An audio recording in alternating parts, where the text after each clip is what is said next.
Bonjour et bienvenue sur Multimodal, la chaîne transport. Aujourd'hui sur Multimodal, la réglementation transport expliquée, deuxième épisode. Aujourd'hui, on parlera du chargement, de la livraison, les durées de mise à disposition. Les temps d'attente sont inhérents au transport de marchandises, surtout maintenant que les marchandises dans nos camions font partie intégrante d'une logistique à flux tendu. Nombreux sont les conducteurs qui passent de nombreuses heures d'attente pour charger ou décharger, au prix d'une bonne longue sieste. Cependant, le code du transport prévoit des temps d'attente maximum. Eh bien, quels sont-ils? C'est le but de cette vidéo. C'est l'article 11 du contrat type applicable au transport public routier de marchandises pour lesquels il n'existe pas de contrat type spécifique, annexe à l'article D3222-1 à vos souhaits, qui prévoit les durées d'attente maximales prévues. Pour être valable, le transporteur doit informer le représentant du lieu de chargement ou de déchargement de son arrivée. L'heure de mise à disposition doit être immédiatement inscrite sur le document de suivi de la lettre de voiture. Et donc ces durées maximales d'attente sont 2. Et donc là on découpe en fonction du poids des envois. Alors pour les envois inférieurs à 3 tonnes, s'il y a en tout moins de 200 kg ou moins de 20 colis, cette durée d'attente sera de 15 minutes maximum, 30 minutes dans les autres cas. Entre 3 et 10 tonnes, 1 heure en cas de rendez-vous respecté, 1h30 en cas de plage horaire respectée ou retard inférieur à 30 minutes. Plage horaire, ça sera par exemple livraison entre 8 et 10 ou livraison mardi dans la matinée. Et 2 heures dans les autres cas.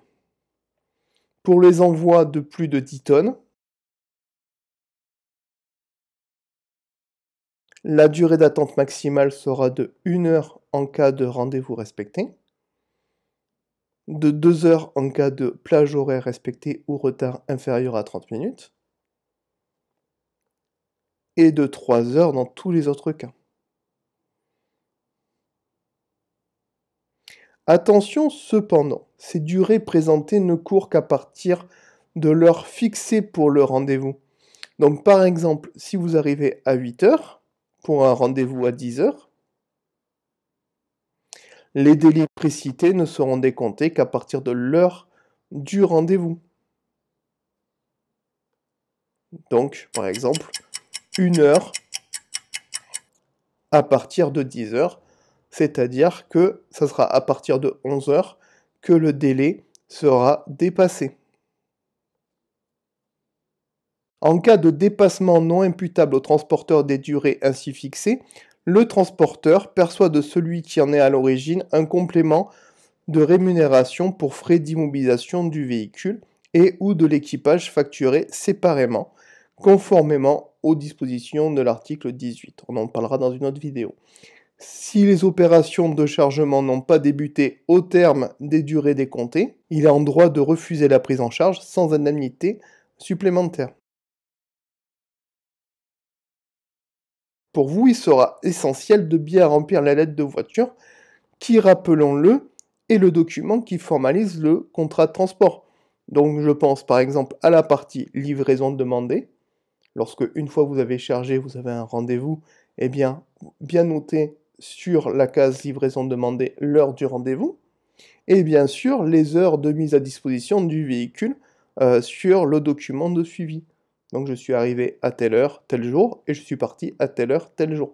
Ensuite, à charge au transporteur de facturer ou non les durées d'immobilisation. Et bien voilà pour ce deuxième épisode de la réglementation transport expliqué, qui a pour vocation de vulgariser la réglementation de transport. Si vous avez des questions ou des suggestions de futurs sujets, eh bien n'hésitez pas à laisser un commentaire.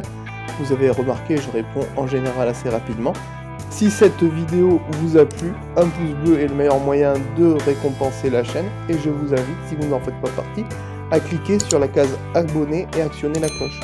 Vous ne louperez ainsi aucune des prochaines vidéos. En attendant, je vous dis à bientôt sur Multimodal. Ciao!